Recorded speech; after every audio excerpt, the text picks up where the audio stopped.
आदरणीय एकनाथदादा शिंदे, मुख्यमंत्री महाराष्ट्र राज्य.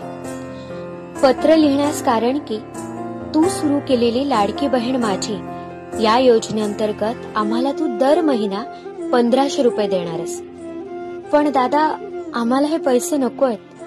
त्या बदल्यात तू गॅसचे दर कमी कर, विजेचे दर कमी कर, चांगले रस्ते तयार कर, ट्रॅफिकची समस्या सोडवण्याचा प्रयत्न कर, जेणेकरून तुझ्या भाऊजींना पैशांची चणचण लागणार नाही.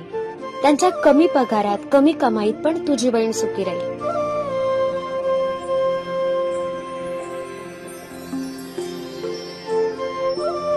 दादा, आणखी एक विनंती करते. तुझ्या लाडका भाच्या भाच्यांची शाळेची फी पण कमी करता येते का बघ, जेणेकरून त्यांचे चांगले शिक्षण सुद्धा होईल.